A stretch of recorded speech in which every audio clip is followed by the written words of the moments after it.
protestan le dimissioni del precedente. Los sucesos han tenido lugar en el aeropuerto de Caracas. 目前的一个共识是，它应该是来源于自然界的某一种野生动物。Un segundo túnel en construcción. هذه جاءت من دولة. We may be opponents, but we're not enemies. We're Americans. Résultat, ils font grimper le thermomètre mondial.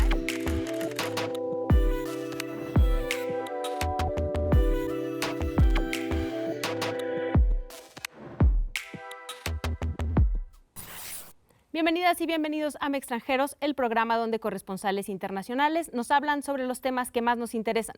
En esta ocasión hablaremos sobre la crisis migratoria, la desaparición de Notimex y las mañaneras como opción de información y también sobre la fusión y desaparición de 18 organismos del gobierno. Acompáñenos a ver las portadas de esta ocasión.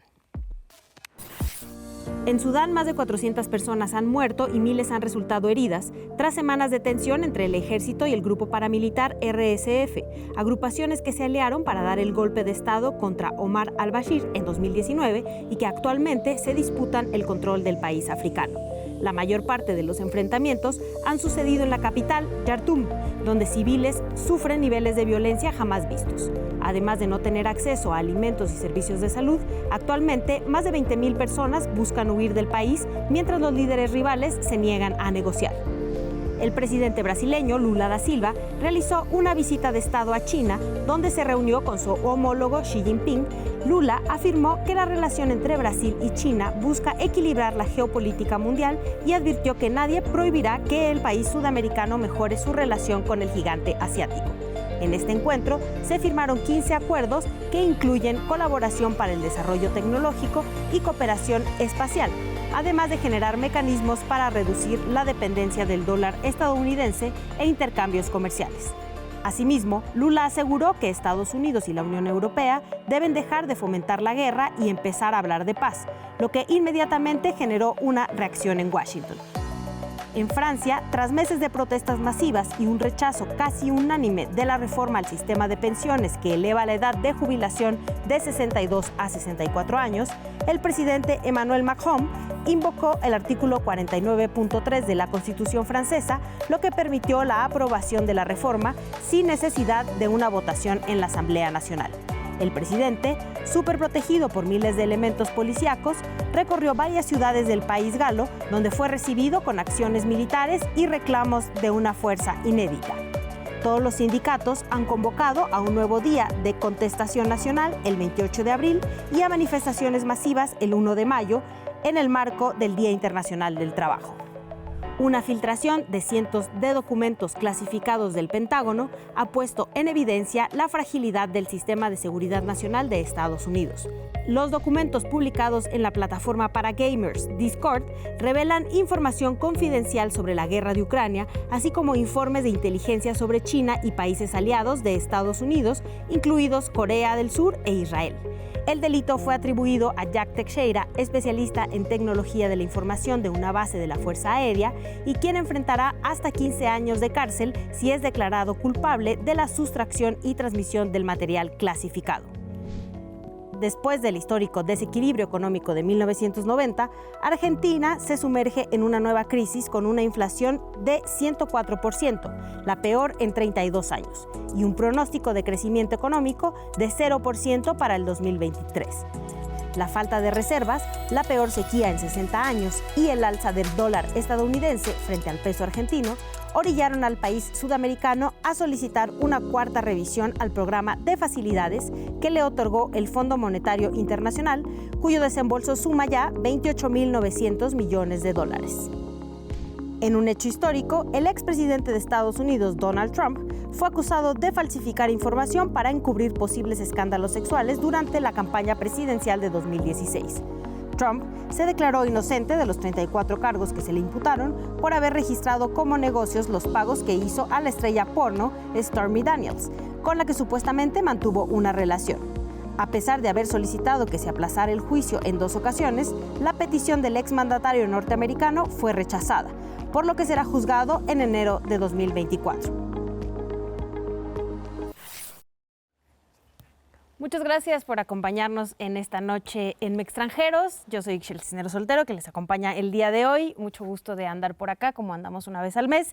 Y en esta ocasión, como ya saben, en esta mesa tenemos especialistas, reporteros y reporteras de varios lugares del mundo. Y vamos a empezar contigo, Paula Mónaco Felipe. Ella es periodista argentina, independiente, que trabaja para varios medios, pero además principalmente temas de derechos humanos. Ha trabajado en el New York Times, en Gato Pardo, he colaborado con periodistas de a pie y trae un proyecto que se llama Bocado actualmente. Bienvenida.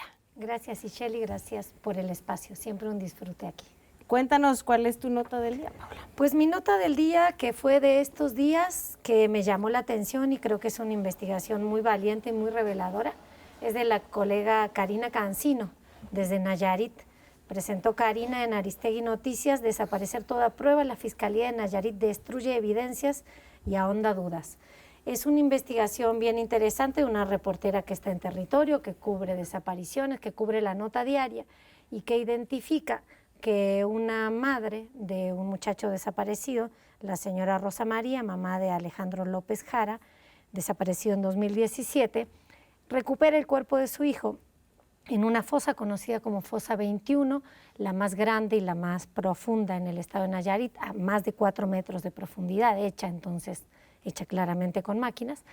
Recupera ahí los restos de su hijo. Cuando lo identifica, puede ver que tenía ropa, que tenía una pulsera, que tenía un sentido emotivo para ella. Le entregan los restos de su hijo sin las pertenencias personales. Y esta señora empieza a reclamar por las pertenencias de su hijo, esa ropa, esa playerita que para alguien puede ser nada, pero para una madre es lo que venía. Sin duda, sí. Con el cuerpo de su hijo, la última ropa que vistió. Y empieza a preguntar, y las vio físicamente ella, y la Fiscalía finalmente, después de varios años de pelea, le responde en un oficio que esas evidencias fueron destruidas porque, a ver cómo dijo oficialmente, porque eran residuos peligrosos. Y sigue indagando la señora Rosa María, y también de la mano de la reportera Karina Cancino, y encuentran que lo destruido no solo es la ropa de su hijo, sino muchas otras evidencias encontradas en esa fosa, con 21 cuerpos, evidencias como esposas, un tolete y una camisa con el logo de la Fiscalía del Estado de Nayarit. Es decir, pruebas de posible participación de los agentes del Estado en la desaparición de personas en Nayarit. Nayarit, uno de los estados que sufre y ha sufrido en los últimos años violencia tremenda, desapariciones forzadas muchas, y también que vincula esto y permitiría esta nota de Karina seguir ahondando sobre algo que no se ha investigado suficientemente, que es la participación de agentes del Estado en la desaparición forzada de personas. Y en Nayarit, recordemos, en esa época de la desaparición del hijo de Rosa María, operaba el fiscal Edgar Vieitia, que es testigo en el caso Genaro García Luna, que está preso en Estados Unidos por lavado de dinero, pero que no ha sido investigado por muchas denuncias que hay en su contra de un grupo que operaba y que aparentemente él dirigía, él conocido con el apodo del Diablo en Nayarit. Entonces, una investigación muy valiente de Karina, está abierta, está en redes sociales, y admiro ese trabajo y creo que es una nota a seguir de estos días. Tenemos que seguir, sobre todo que además las familias, y en este caso las y los periodistas, son quienes nos han mostrado la realidad y lo lamentable de la crisis de desapariciones en nuestro país. Muchas gracias, Paula, por traernos esto a la mesa. Continuamos con Pablo Sánchez Olmos. Ya hemos estado varias veces contigo acá, corresponsal para varios medios, El Mundo, la televisora Antena 3 y Radio Onda Cero. Bienvenido, Pablo, ¿cómo estás? Muchas gracias, muy bien. Gracias por la invitación. Cuéntanos sobre tu nota. Pues hoy quería compartirles una noticia que viene desde mi país, desde España, donde afortunadamente, casi 50 años después de la muerte del dictador Franco, estamos empezando a ver algunos pasos en una ley de memoria democrática y de restauración para las víctimas de ese franquismo. Esta semana ha sido exhumado el cuerpo de José Antonio Primo de Rivera, que fue fundador de la Falange, que era el partido fascista español. Este líder político, por decirlo de alguna manera, estaba enterrado en un mausoleo que se conoce como el Valle de los Caídos, está a las afueras de Madrid. Es un mausoleo impresionante que diseñó el dictador Franco para ser enterrado junto con otros héroes del denominado franquismo, del lado vencedor de la guerra, y durante muchos años ha permanecido como tal, como quiso el dictador, como un mausoleo que pudieran visitar, en fin, gente que quisiera rendirle un homenaje y este tipo de cosas, ¿no? Entonces, con este gobierno de Pedro Sánchez está empezando a andar una ley de memoria democrática que en sus primeros pasos tuvo en el 2019 la exhumación del cuerpo de Franco para que ya no estuviera en el centro de ese mausoleo y fuera a un cementerio privado familiar. Este segundo paso es el de José Antonio Primo de Rivera, que para los nostálgicos que se llaman o se hacen llamar del franquismo, que pues seguían venerándole y acudiendo a rendirle homenaje, hoy ha salido, no sin recordarnos, pues con un cierto aroma muy gris, momentos oscuros de la historia de España, porque ha habido cientos de manifestantes que se han ido a enfrentar con la policía para denunciar lo que consideran que es un ataque contra la dignidad de la persona que admiraban, ¿no? Entonces, creo que esta noticia es relevante y los siguientes pasos que deberían darse son la ubicación de los restos humanos de las víctimas de la guerra civil del lado republicano, que hay ciertos estudios que apuntan a que España, detrás de Camboya, es el segundo país del mundo con más fosas comunes sin exhumar y sin, sobre todo, poder entregar a las familiares de las víctimas esos restos que están ahí ocultos y que por batallas ideológicas y políticas que casi 50 años después de la caída de la dictadura poco sentido tienen, pues se siguen dando y impiden que esta ley democrática avance, aunque afortunadamente ya vemos los primeros pasos. Terrible la falta de justicia, volvemos a los mismos temas independientemente del país y de la época. Muchas gracias, Pablo, por acompañarnos. También en esta ocasión nos acompaña Alvinson Linares de Venezuela, que ya también ha estado acá con nosotros, es corresponsal de Telemundo, pero ha trabajado para varios medios como el New York Times México. Bienvenido, muy buenas noches. Un gusto estar otra vez, Ixchel, contigo acá y con toda tu audiencia. Creo que es buen momento para recordar ahora que acaba de pasar el Día de la Tierra, lo que está pasando en México, en el Mar de Cortés, que sigue sucediendo todos los días, donde dos especies endémicas de México, como es la totoaba y la vaquita marina, están unidas por esta tragedia en el que pues la ambición humana sigue como siempre depredando a las especies animales. En este caso, las vejigas de la totoaba, como muchos sabemos, puestas en China cuestan entre $46,000 y $60,000 porque ellos piensan que la vejiga tiene algún tipo de efecto en algunas enfermedades. Esto ha potenciado desde hace muchos años, como sabemos, la demanda y la depredación de la totoaba con redes agalleras en todo el Mar de Cortés, lo cual es terrible porque a la vez las vaquitas quedan en esas mismas redes, digamos, sofocadas y se mueren, ¿no? Y como sabemos, están pues muy cerca de la extinción. Hicimos una investigación en Noticias Telemundo con el Centro Latinoamericano de Investigaciones Periodísticas y se detectó que, bueno, en los últimos 6 años México solamente ha producido 12 sentencias sobre tráfico de totoaba, pero, por supuesto, por ejemplo, una base de datos de la Universidad Autónoma de Baja California muestra que desde 2013 hasta ahora al menos 30,000 vejigas han sido pues decomisadas en el mundo entero, así que digamos que es un tráfico patente que está todo el tiempo allí y que nos llama mucho la atención porque, bueno, ambas especies están muy afectadas, ¿no? Como tú conoces la zona, ¿no? Justo yo soy de Sonora y es un problema que no solamente además afecta a las especies, incluso también hay otras especies, ¿no? Como tortugas, delfines que se van en estas grandes redes y también a la comunidad, porque está presionada la comunidad por el crimen organizado, por este gran crimen organizado transnacional, ¿no? Donde además se han vuelto zonas muy violentas porque es un producto que se paga muy bien en otros lados del mundo, sin duda. Sí, y bueno, CITES, pues como sabemos, sancionó a México, algo que no había sucedido antes, ya se levantaron las sanciones, pero Estados Unidos todavía, hasta junio tiene para esperar para poder de repente volver a sancionar a México si los planes pues, de preservación tanto de la totoaba como la vaquita no funcionan, ¿no? Y bueno, tendría un gran efecto porque se calcula que anualmente el mercado entre México y Estados Unidos de productos marinos son de unos 700 millones de dólares aproximadamente, lo cual en esa zona, como tú sabes, es vital, ¿no? Para el desarrollo de las sociedades y de las comunidades pesqueras. Así que yo creo que lo interesante un poco también de esta investigación que hicimos es que hablamos con la secretaria de CITES, Ivonne Higuero, también con Blanca Alicia Vera, que es la Procuradora de Medio Ambiente de México, y ambas coinciden en que sin la ayuda de Estados Unidos, que es uno de los países donde pasan muchas de estas vejigas, y de China, que es por supuesto el gran mercado, sin un trabajo transnacional va a ser imposible poder de alguna manera controlar este flagelo y creo que bueno que tengamos todas esas opiniones en el trabajo lo enriquecen y muestran un poco la complejidad de lo que México enfrenta también como administración, ¿no? Totalmente de acuerdo. no sé si en temas más amables, pero también nos acompaña en esta ocasión Diego Calmar, que es corresponsal francés para varios medios de allá, entre ellos La Croix. Ahí voy con mi francés.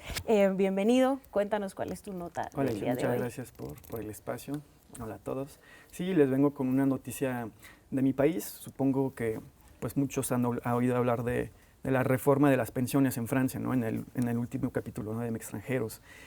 Y pues después de que se votara, pues no se votara, de hecho, pero se pasara esta reforma laboral que va a obligar a muchas personas, sobre todo gente de trabajos muy duros, ¿no? Físicos, obreros, a trabajar más tiempo. Más que nada también es la forma con la que se pasó esa ley, ¿no? Con un artículo de la Constitución que permite pasar, después del voto, pasar la ley sin el voto o ya no respetar el voto de los diputados, ¿no? Y esto es algo que ha despertado el descontento de mucha gente en la población francesa, de muchos lugares diferentes, de muchos trabajos diferentes, también de ideologías políticas diferentes, ¿no? Y el presidente decretó los 100 días hasta el 14 de julio, que es Día de Fiesta Nacional, para apaciguar un poco y a la población y para reencontrarse con la población. Entonces ha hecho muchas declaraciones y ha emprendido varios viajes locales en las regiones para tratar de reconectar con la gente, porque la gente siente que está muy desconectado este presidente, ¿no? Que es el presidente de las élites y que no es muy cercano al pueblo. Y en esos 100 días de reconexión con el pueblo, pues se ha decretado el cacerolazo, ¿no? Lo que están llamando en Francia el cacerolazo, es decir, que cada vez que sale el presidente, el primer ministro, los demás secretarios en visitas en los pueblos, en las ciudades, a hacer el trabajo de campo, ¿no? De personal elegido por el pueblo, pues se escucha cacerolazo cada vez que pasan por las calles, ¿no? Entonces el descontento es muy, muy grande. Lo que es muy interesante es saber cómo se va a solucionar esa crisis social y democrática, porque se está cuestionando mucho la forma con la que se están haciendo las leyes en el país y la forma con que se está gobernando el país, que es un país al final muy jerárquico, ¿no? Donde al final te das cuenta que pues el presidente y el primer ministro pueden, sin escuchar al Parlamento, que es literalmente la voz del pueblo, ¿no? Porque son los diputados electos por la población, pues no hay demasiado poder, ¿no? en las manos de algunas personas. Entonces, ¿podemos hablar de una crisis democrática? Sí, y es muy interesante los debates que va a haber en esos 100 días que ha decretado el presidente. Pues seguramente vamos a estar muy al tanto, no solamente porque nuestro productor es de tu país, sino porque sí es un país clave para México también lo que está sucediendo allá. Nos vamos a tener que ir a un corte, pero regresamos para hablar de la crisis migratoria en México y también esta relación con Estados Unidos y Centroamérica. Regresamos.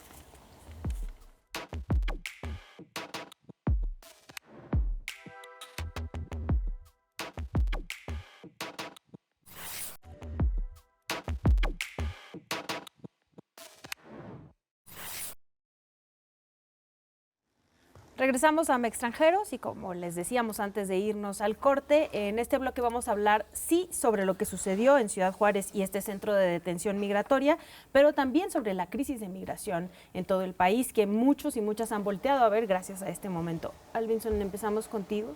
¿Cómo viste? Porque además te tocó cubrir esto que sucedió en Ciudad Juárez y cómo era, la verdad, una tragedia anunciada.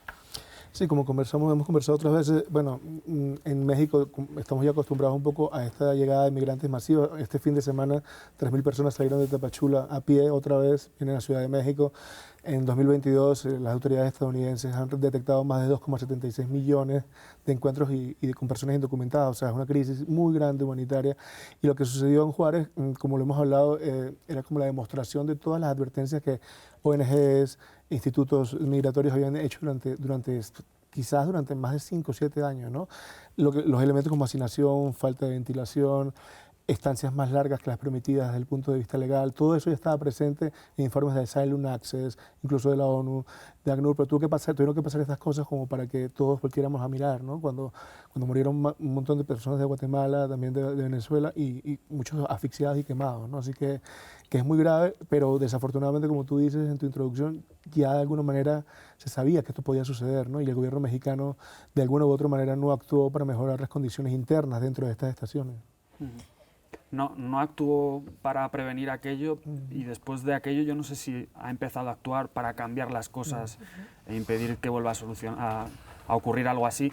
Yo también veo un poco falta de reconocimiento por parte del gobierno de los errores y de asumir, por ejemplo, desde la alta instancia del Instituto Nacional de Migración una renuncia, ¿no?, al cargo, porque más allá de que tú no hayas dado la orden o que no estés monitoreando constantemente lo que ocurre en todos los centros migratorios, como máximo responsable de ese organismo, lo mínimo es dar un paso al lado, más allá de que la justicia siga su curso y dirima si tú estabas o no involucrado, pero yo creo que ahí Garduño le ha faltado un paso a un lado, o al menos desde lo más alto del gobierno señalarle que mínimo por imagen del organismo, una tragedia de esta magnitud no merecía otra cosa menos, desde mi punto de vista. Pero además yo siento que es de esos temas en los que esperábamos un cambio en esta gestión, porque no es nuevo. El tema de las estaciones migratorias, ese eufemismo, por no decir cárceles, tiene por lo menos 15 años. Sí. Yo recuerdo estar reporteando esto de que no había acceso, de que no hay control, y que está fuera de toda ley. Y bueno, también ahí habrá algo que buscar, que investigar, porque hubo un primer comisionado en el Instituto Nacional de Migración al inicio de este gobierno, si no recuerdo mal se llama Tonatiuh Guillén y es un académico del Colegio de la Frontera Norte, renunció enseguida al cargo y este tema no se ha abordado. Según los últimos datos que yo encontré, hay 35 estaciones migratorias fijas del Instituto Nacional de Migración, o sea, no es una excepción la de Juárez, es una de 35 y 348 provisorias, espacios que van funcionando como eso. Y cuando según las leyes solo podrían estar 36 horas de alguna forma resguardados, no detenidos los migrantes, ocurre que pasan meses, años en condiciones de encierro, en condiciones indignas, y es un tema súper pendiente y que va a seguir creciendo. El reporte reciente del Comité Internacional de Cruz Roja alerta que salió hace unos días, de un aumento exponencial de la migración en tránsito por México y ahora sobre todo proveniente de Sudamérica. Entonces es un tema a seguir y que va a seguir explotando por otras partes. Haces bien hablar de que los centros a veces se parecen cárceles. Yo recuerdo un testimonio de una persona migrante, una mujer, que por cuestión de un error, ¿no?, de la policía que detuvo al grupo migrante, la consideró como trata de persona, ¿no?, como que si estuviera tratando a ella a los migrantes, y la mandaron a la cárcel, se dieron cuenta de que se había equivocado y la cambiaron a un centro de migrantes, y su testimonio fue que la trataban mejor en la cárcel que en el mismo centro de migrantes. Entonces estamos hablando de quitar o no a Garduño, director del Instituto Nacional de Migración, pero si lo cambiamos por otro funcionario corrupto que no está capacitado para gestionar un instituto de migración, no serviría para nada. O sea, México tiene que entender que ya no es un país de emigración donde sale la gente, sino que está llegando gente. O sea, en el primer trimestre, la Comisión Mexicana de Refugiados, la Comar, ha registrado 30% más migrantes en el primer trimestre que el año pasado. Entonces, definitivamente no es solamente cambiar las cabezas, ¿no?, sino reformar este órgano, porque pues sí necesitamos un órgano, ¿no? Entonces, sí hay que desaparecerlo o no, pues esto ya es otra cosa, pero sí se necesita un órgano con más presupuesto y tal vez más albergues, pero sobre todo que se traten la gente con forma digna, porque es una real falta de derecho humano lo que pasó en el centro, ¿no? Y bueno, en 2019 la Comisión Nacional de Derechos Humanos ya había alertado sobre todas estas cosas que estamos viendo y que se vieron ese día, ¿no? O sea, no es por falta de ausencia de diagnósticos nacionales ni internacionales. Aquí lo que pasó es que no se actúa a tiempo. Bueno, y lo que a mí me preocupa como ciudadano como periodistas, es las imágenes que vimos, ¿no? O sea, cómo dentro de esa estación migratoria, cuando sucedió una emergencia de seguridad grave, que había un incendio, cómo actuaron las personas que estaban adentro. Eso es lo más triste, desalentador y lo más terrible, porque no tendremos todo el footage, acceso, supongo, porque lo tienen las autoridades, pero lo que vimos ahí de personas saliendo corriendo y dejando a los otros quemándose es extremadamente incluso inhumano. Caminando despacio. Sí, inhumano. O sea, por supuesto, estamos viendo una parte editada de la realidad. Yo espero que sí haya algunas imágenes donde se vea a la gente intentando sacarlos. No las he visto mucho, pero lo que siento es que la gente, eso genera una indignación internacional increíble y te hace pensar qué son los elementos de formación, cómo se está entrenando esa gente para estas situaciones que pueden pasar en cualquier momento y que pasan no solamente en México, pasan en cualquier campo de refugiados grande del mundo, ¿no? Que un poco también para allá iba, o sea, estas denuncias en contra del Instituto Nacional de Migración han sido históricas, ¿no? Y al principio la narrativa son unos refugios, ¿no? Cuando eso no es un refugio, eso es una cárcel. Y históricamente también en México quien da refugio a las personas migrantes son las organizaciones de la sociedad civil, principalmente ligadas a las iglesias, ¿no? Y quienes han empujado y han denunciado estos espacios. Algo que nos revela también esta tragedia sobre estos espacios es qué papel juegan empresas privadas de seguridad contratadas por el gobierno y que pues desconocemos, ¿no?, hasta qué punto tienen la formación necesaria para atender este tipo de situaciones, y yo creo que es otro de los puntos donde hay que enfocarse, ¿no?, porque no todo se puede resolver con Guardia Nacional o no todo se puede militarizar, digamos. Lo que está revelando es que hay una falta de mano de trabajo para atender el volumen migratorio que está enfrentando México. Sí, todavía creo que todavía no sabemos qué pasó con las llaves. Todo el tiempo que ha pasado y no sabemos qué pasó con las llaves. Ahora mi pregunta es, ¿cómo es posible que en una estación migratoria no haya otro elemento para poder abrir un espacio? O sea, ¿de qué estamos hablando, no? O sea, ni siquiera estamos hablando de una cárcel, porque en las cárceles se pueden abrir las celdas en todo momento, en teoría, ¿no? No, estamos hablando de un lugar donde se perdieron unas llaves y no hubo manera de abrirlo. O un sistema antiincendios que salga tampoco. agua regada. Es que al principio ni siquiera son centros, o sea, son bodegas o edificios que fueron habilitados, como dices, los compran. No fueron habilitados, porque si hubiesen sido habilitados tendrían...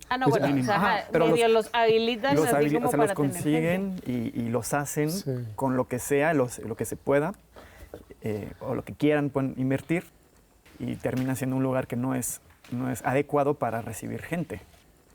Y ahora hablabas como de, o sea, cómo causó conflicto, digamos, en la población internacional, pero también me gustaría que platicáramos, o sea, más allá de sus países, la responsabilidad también de Estados Unidos, por ejemplo, ¿no? O sea, de que tengamos tantos migrantes aquí y cómo el gobierno de Andrés Manuel con el gobierno de Joe Biden no se están entendiendo en estos momentos, y eso también abona a esta crisis migratoria, ¿no? Pero además ahí creo que hay como una moral muy que no se sostiene en general en el mundo. Díganme ustedes qué país trata bien a migrantes, o sea, sin quitar responsabilidad. Creo que no está, o sea, que la situación del Instituto Nacional de Migración es algo que desde hace al menos 15 años se viene denunciando. Pero el tema de la migración, incluso cuando tenemos generaciones y generaciones en las que prácticamente todos somos migrantes en este mundo, sigue siendo un mundo de la negación, de no ver, del invisibilizar y de los negocios criminales. Porque ojalá la estrategia de los gobiernos estuvieran, por ejemplo, en México, ahora no solo en no tener estaciones migratorias, sino en desarticular las redes que incluyen a propios funcionarios del Instituto Nacional de Migración y que luego son no tan complejas de localizar. O sea, lo vimos en San Luis Potosí hace poquito, la cantidad de gente que pudieron rescatar en muy poco tiempo. ¿Cuánta gente pasará y no es rescatada? En TikTok los coyotes ofrecen sus servicios. O sea, no es una situación que no se podría, pero al mismo tiempo es como una realidad del mundo entero y con una doble moral, creo yo, de quienes gobiernan porque no los ven, para ayudar, pero sí los ven para que trabajen ilegalmente en Estados Unidos.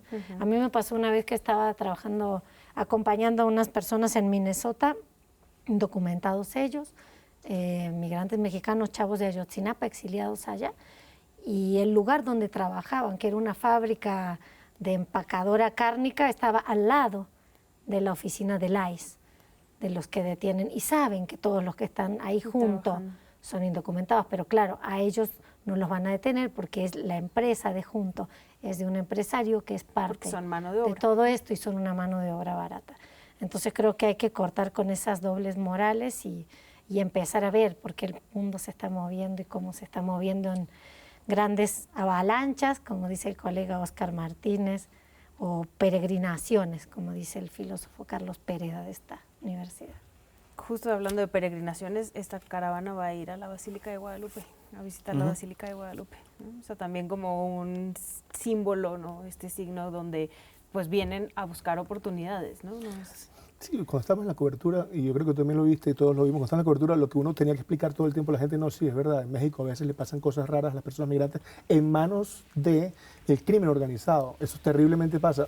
Esta es la primera vez que sucedía, por lo menos, en manos del Estado mexicano. En manos del Estado mexicano han pasado muchas cosas, pero quemar o asfixiar gente no había pasado. Entonces, claro, era como el mayor escándalo, digamos, ¿no? De todo este tema, ¿no? Y cómo algo así puede evitarse en el futuro. Es lo que uno se pregunta, bueno, ¿qué medidas se van a tomar prácticas? Porque México recibe ayuda de la ONU, también recibe ayuda de Estados Unidos, de alguna manera se recibe fondos, y esos fondos nos preguntamos mucho, bueno, pero ¿qué está pasando con la plata que llega a México? No solamente México pone todo el presupuesto, no estoy seguro de los porcentajes, pero están recibiendo dinero de muchos organismos transnacionales. ¿Dónde está ese dinero? Para seguridad, para tener llaves, para poder abrir las celdas, o sea, sí, ¿no? Algo. Para tener estas infraestructuras de las que hablábamos, ¿no? Claro. Por lo menos. Que al final todo surge porque no tenían agua, no tenían agua potable tenían días sin tomar agua, ¿no? Entonces ya desde ahí hay un problema de origen que no estamos volteando a ver. Y vuelvo a mi tema de la responsabilidad de Estados Unidos, ¿no? No, pues claro, pero pues si tuviéramos que encontrar una excusa es esta, ¿no? Para el gobierno, es que realmente el gobierno mexicano está contra la pared, ¿no? Y está haciendo las cosas respecto a lo que haga Estados Unidos. Y realmente, pues sí, Estados Unidos está lavando las manos. ¿Quién podía decir hace 2 años y medio que Joe Biden llegó a la presidencia que iba a mantener el título 42, que es una medida solo por COVID, de Donald Trump, que era una medida sí, sanitaria, ¿no? Para que no se cruzara la gente por COVID. Terminó la pandemia, aparentemente, y se está manteniendo esto. Entonces, Estados Unidos está poniendo todo el problema sobre las espaldas, ¿no? Del gobierno mexicano, que sí, ahí está. O sea, no puede, es difícil. Que no está haciendo nada tampoco, no está haciendo nada, pero es muy difícil para el gobierno también solicitar a Estados Unidos, que tiene un poder de influencia mucho mayor sobre México, para ayudar, ¿no? a gestionar este problema migratorio. Y con las elecciones presidenciales en Estados Unidos a la vuelta de la esquina, lo lógico es que los republicanos cada vez suban más la agresividad de sus declaraciones contra México y presionen en tema de fentanilo, uno de ellos, pero también la migración, por supuesto, para, pues como arma política, ¿no?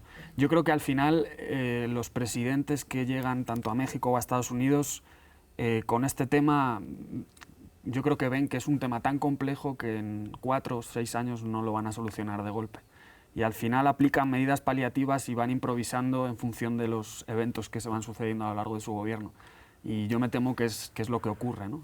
Al final, la única manera de solucionarlo es o con medidas muy agresivas que probablemente irían contra todos los derechos humanos conocidos, en fin, o mejorando, ¿no? Que es un poco la perspectiva idealizada de este gobierno de mejorar las condiciones de vida en el origen, pero eso, nuevamente, en 6 años no vas a arreglar los problemas de tu país, menos aún los problemas de otros países, ¿no? De acuerdo. Un tema, yo creo, muy amplio para solucionar rápidamente. Es que sí nos hemos transformado todo este mapa, todo el país en el muro de Estados Unidos. Sí, sí se trasladó esa frontera, la frontera sur de México, y fue de una forma terrible, creo yo, porque si recordamos cuando se militarizó mucho más la frontera, cuando se mandó Guardia Nacional para allá, fue cuando el gobierno estadounidense extorsionó directamente al gobierno mexicano de poner mayores aranceles y reducir las importaciones. Y pues ante esa situación el presidente mexicano tomó una decisión compleja, pero comprensible, pero al mismo tiempo terrible, porque al final vale más las exportaciones que la vida de las personas. Y muy lamentable, se me puso hasta la piel chinita, Paula. Nos vamos a ir un corte Vamos a regresar a hablar de libertad de expresión, también de la desaparición de Notimex, pero no dejamos este tema de la migración, ahí seguimos. Regresamos.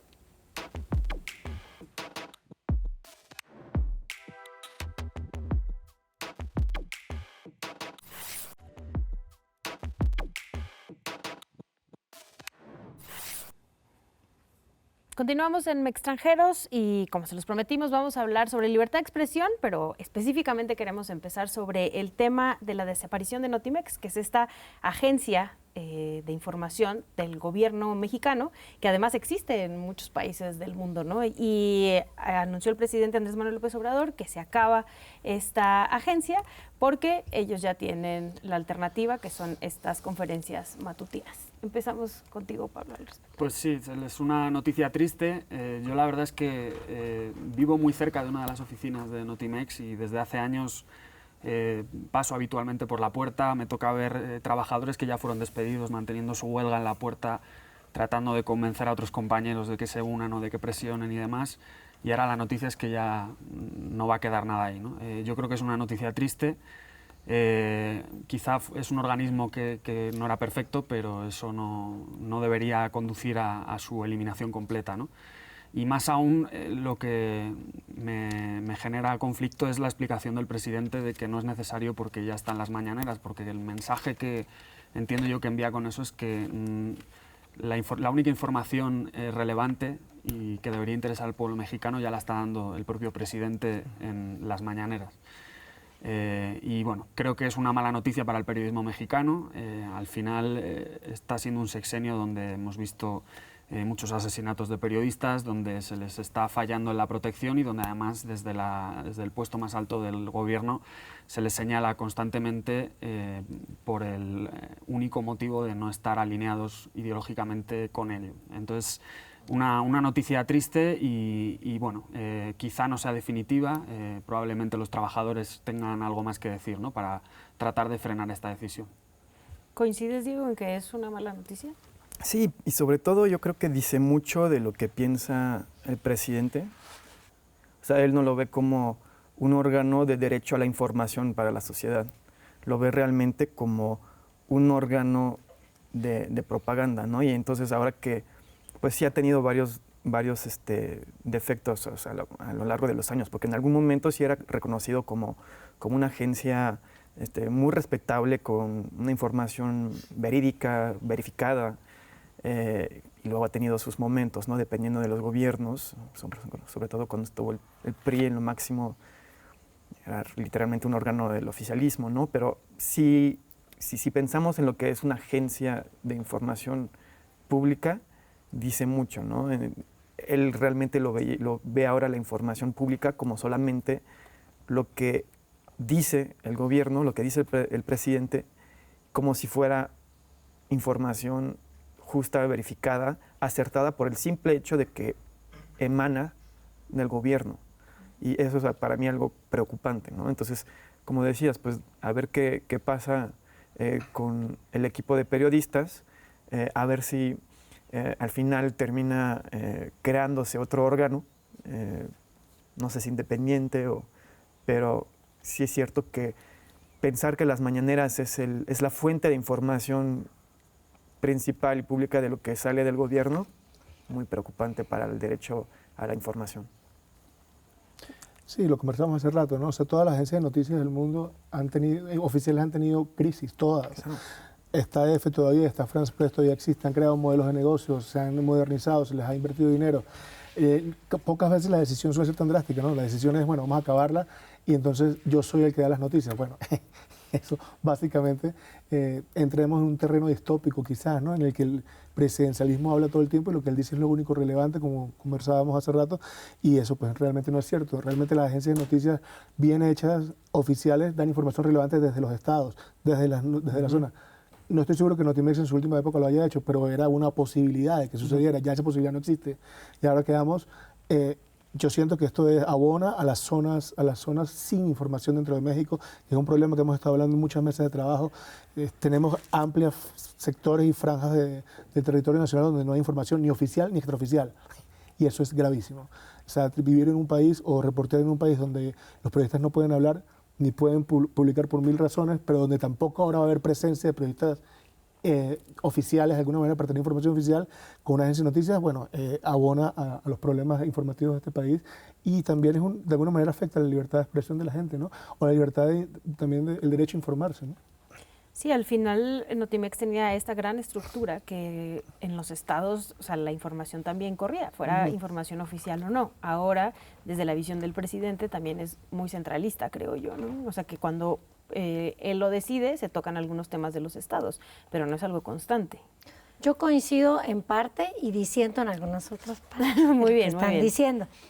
Sí coincido principalmente que el cierre de cualquier medio de comunicación siempre es una pérdida, porque es una pérdida y es triste de que se pierde una opinión, una forma de ver, y coincido también en que sigue habiendo muchas novedades siempre hacia el centralismo y perdiendo de vista los estados y dificultando, y se generan de verdad grandes conos de silencio en zonas, no sé, Tamaulipas es el primero que se me viene a la mente. No sé si una agencia del Estado ahí nos vendría a informar lo que no estamos conociendo de Tamaulipas, pero cualquier cierre siempre es una pérdida.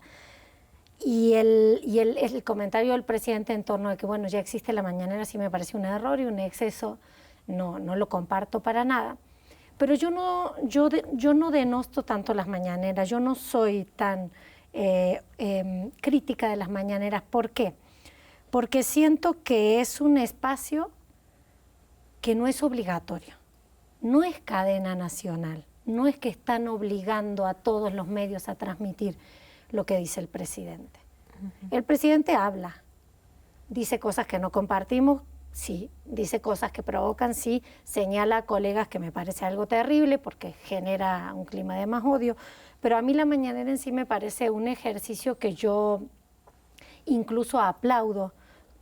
He reportero en este país desde hace casi 20 años y en los anteriores presidentes nunca le pudimos hacer ni una pregunta al presidente Enrique Peña Nieto. Nos ponían a una distancia que solo con un telefoto podías tomar algo más o menos cercano para que no hubiera ni el más mínimo contacto. En el Calderonato asistimos a cubrir cuántas presentaciones de supuestos delincuentes golpeados en los que no se podía hacer ninguna pregunta, aun cuando se veían claramente torturados y se veían delitos fabricados. Entonces a mí me parece un ejercicio válido. Veo que mucha gente, pueblo, gente de abajo, la ve por teléfono, haciendo fila en un hospital, en distintos lugares, y si bien a lo mejor no es mi política ideal de comunicación para un gobierno, no es la peor, porque no es una cadena nacional. Entonces para mí pedir libertad de expresión diciendo tú cállate es una contradicción. Siento que si vamos a hablar de libertad de expresión no es por ahí, no es decir la mañanera es un error porque predispone la agenda. Bueno, es el presidente, cada presidente lo que diga va a ser parte de agenda, lo diga en la mañanera o en un evento. Y viniendo de países de Sudamérica donde las dictaduras usaban los medios para cadena nacional y nos obligaban a todos a escuchar lo que querían decir, creo que esto no es lo mismo. Coincido que es un paso en la buena dirección respecto a los gobiernos anteriores, aunque yo creo que no se podría calificar como tal como rueda de prensa porque no da una información y hay pregunta y respuesta, sino que es un espacio mucho más dilatado en el que él se permite tocar varios temas, dar o no pregunta o respuesta a los que están presentes. Y coincido, es un paso en la buena dirección, pero yo creo que a lo largo de los años, desde que empezó el sexenio, se ha pervertido un poco el sentido de la conferencia de prensa como tal. Y sí creo que si bien está rindiendo cuentas, también está haciendo campaña diaria ante la sociedad mexicana, ¿no? O sea, coincido en eso, que sí es un paso adelante y obviamente es de agradecer que se puedan hacer preguntas diarias al presidente. Pero creo que se ha pervertido un poco el ejercicio que tal y como se vende como ejercicio pleno de transparencia, creo que se mezcla un poco con el acto político de propaganda diaria, de persuasión social, ¿no? Sí, bueno, yo siento que todos estamos de acuerdo en que, por supuesto, de que no haya información a que haya, obviamente queremos todos los días ver al presidente dándonos noticias, o sea, está bien que eso pase, pero de allí a que en ese mismo espacio se ataquen a periodistas en un país donde es el país más peligroso del mundo para poder ejercer el periodismo se ataca a periodistas. Además, un presidente que tiene los índices de popularidad más altos que han tenido un presidente en los últimos 30 o 40 años en México o más, pues es una contradicción permanente, ¿no? O sea, una contradicción permanente de alguien que de toma de decisiones sabe que él se apropia, digamos, del derecho de decirle a la gente qué es lo que tiene que saber, como todos los presidentes, pero bueno, él lo hace de una manera más personal, acaba con agencias de noticias, porque dice que no es importante, y constantemente está todo el tiempo atacando de alguna u otra manera o criticando a los medios, que todos los presidentes también lo hacen, pero el tema es que López Obrador tiene una enorme influencia. No es lo mismo que lo haga él, que lo haga un presidente que tenga 15 o 20% de popularidad, ¿no? Y también lo hace con una ausencia total de su investidura presidencial y de recordar, oye, este es un país donde matan periodistas todo el tiempo, ¿no? Sí, yo creo que esa ausencia total de reconocimiento público por su parte es gravísima para los periodistas y para la sociedad en general, no porque un periodista, de alguna manera, sea más importante o no que un ciudadano, no, todos son iguales, pero nunca se menciona ese aspecto en ninguna mañanera, ¿no? Y ese vacío es terrible. Yo creo que justo ahí es donde nosotros como gremio, si es que eso existe, porque nunca nos hemos organizado y somos el peor ejemplo del periodismo en México, tenemos como que empezar a mirar y empujar un poquito más allá la línea, porque libertad de expresión suena muy bonito, pero al mismo tiempo muy intangible. ¿Qué pasa? ¿Qué hace posible que en este país asesinen al menos a 150 periodistas y desaparezcan a más de 25 en los últimos 23 años? Nosotros tenemos que empezar a estudiar esas condiciones y entender qué pasa, que lo que se está vendiendo como mecanismo de protección claramente no funciona, asesinan a colegas con ese supuesto mecanismo de protección porque está diseñado para Europa, ¿no? Por ejemplo, incluye un botón de pánico que si no tienes señal de celular no funciona. Si vives en la Sierra de Guerrero ya... Sí. Pero también hay otros factores que no estamos, creo, volteando a ver, que es la impunidad. La mayoría de los casos de asesinatos de colegas están impunes o tienen chivos expiatorios presos o autores materiales presos, pero si le empezamos a rascar quiénes son, así como artículo 19 en un momento logró mostrar que eran autoridades quienes agredían a periodistas, quiénes son los autores intelectuales de estos asesinatos. Si le empezamos a rascar, hay mucho de poder político y hay mucho del poder empresarial y hay completamente una desvinculación de esta idea de violencia con las empresas periodísticas. Nosotros somos corresponsales extranjeros, nosotros tenemos un sueldo, tenemos crédito en el teléfono, los colegas en terreno siguen trabajando por 100 pesos el día o menos, metiéndose en zonas donde arriesgan la vida en cada nota, donde sus empresas no se hacen responsables y no pagan ni siquiera el cajón para enterrarlos, como ocurrió con Gregorio Jiménez. Entonces, bueno, libertad de expresión suena muy bonito en lo teórico, pero vamos a ver qué es la libertad de expresión en México, qué se puede decir y qué no. Yo siento que está bien seguir volteando la mañanera, pero dejemos de mirar solo a la mañanera, porque a los colegas no los matan en los grandes medios que van a la mañanera. Los están matando los colegas de medios comunitarios, de medios chiquitos, de provincia, y la mirada yo siento que tiene que ir más para allá. Ahora sí ya nos tenemos que ir, es más, incluso el cuarto bloque nos va a quedar bien cortito, pero la verdad no quería intervenir porque estaba muy bueno, pero bueno, ya no hablo más, nos vamos al siguiente corte, pero seguiremos hablando de esto sin duda. Regresamos.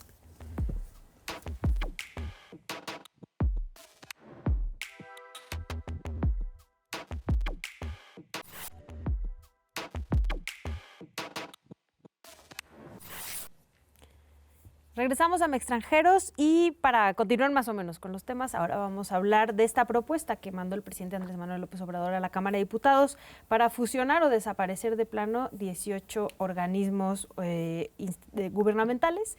Y empezamos contigo, Diego, porque tenemos 4 minutos para todo esto. Estamos hablando otra vez, ¿no?, del plan de austeridad, ¿no?, del presidente. Tiene 5 años tratando de ahorrar dinero, ¿no?, fusionando, desapareciendo órganos. Bueno, primero, pues a mí me sorprende mucho que siempre son órganos autónomos, no independientes, de la mano del presidente. Bueno, eso es un debate, ¿no?, como tal. Pero si queremos, el argumento del presidente siempre cuando se habla de desaparecer ese tipo de órganos o de instituciones es combatir la corrupción, ¿no? Hay mucha corrupción, lo vamos a desaparecer. Bueno, pues yo digo, ¿por qué no desaparecemos el Congreso? ¿No?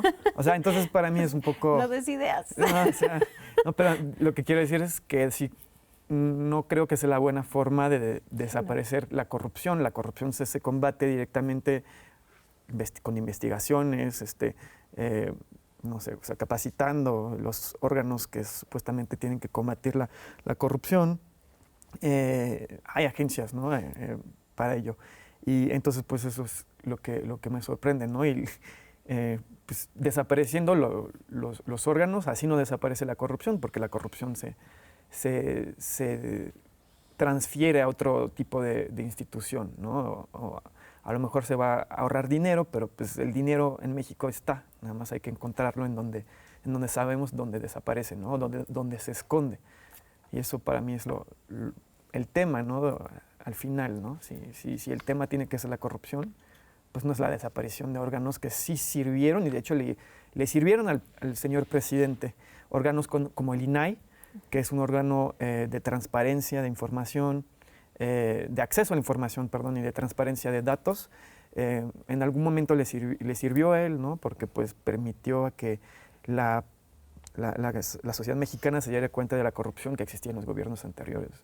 ¿Tiene algo que esconder también ahí en este caso al querer desaparecer ese tipo de órganos cuando justamente él está al cargo? Pues eso también como la Casa Blanca, que recientemente en una mañanera Nayeli Roldán le recordó y no le hizo demasiada gracia al presidente, pero yo creo que precisamente buena parte de la larga campaña electoral que le ha llevado hasta la presidencia ha estado favorecida por este tipo de organismos que han permitido destapar ciertas corruptelas de los gobiernos anteriores. Entonces, por eso llama la atención tanto que ahora que él está al frente proponga desaparecerlo cuando debía ser ejemplo, ¿no? de esto que durante tantos años estuvo proponiendo. Sí, de acuerdo, totalmente. El caso del INAI es como dejarlo en stand-by, ¿no? Y que no se nombren a personas. Sí. Y los 18 organismos sí son, por ejemplo, personas que ayudan, bueno, son instituciones como la Nacional del Deporte, ¿no? Que ayudan a personas con discapacidad. También está la de refugiados que mencionaban hace rato, ¿no? O sea, son estas instituciones que van a fusionar o de plano desaparecer, como la Secretaría Ejecutiva del Sistema Nacional Anticorrupción, que habla también del tema. Sí, bueno, lo que comentábamos en este programa, lo que hemos comentado antes, o sea, yo creo que hay como un mito en el que la centralización y la desaparición de algunos organismos puede parecer de alguna manera un ahorro, es lo que él dice, se sienta y dice, bueno, vamos a ahorrar tantos millones de pesos, qué maravilla, pero quizás esa no es la discusión desde el punto de vista burocrático, desde el punto de vista del sistema, ¿no? Sino es, en realidad van a ser más eficientes estos organismos, porque los organismos que absorben ese personal y que absorben esas capacidades van a poder manejar todo eso. La tendencia mundial burocrática es más bien, o sea, a hacer organismos más ágiles, secretarías más pequeñas, ¿no? Esa es la tendencia, porque es más fácil así también tener el control, ¿no? Entonces, claro, aquí estamos viviendo, como siempre, en un mundo en el que estamos centralizando, como estuvimos en 1985, 86, ¿no? Estamos centralizando y vamos a tener secretarías enormes con un montón de presupuesto. ¿Y quién va a poder, ¿sabes?, fiscalizar eso? Es la gran pregunta, quizás cada vez que él aboga por ahorrar, ¿no? Con esa pregunta nos vamos porque ya nos tenemos que ir. Discúlpanos, Paula, pero nos vemos el próximo mes acá en Mextranjeros. Muchas gracias a todos y a ti, Paula, por acompañarnos en esta ocasión. Gracias. Hasta luego.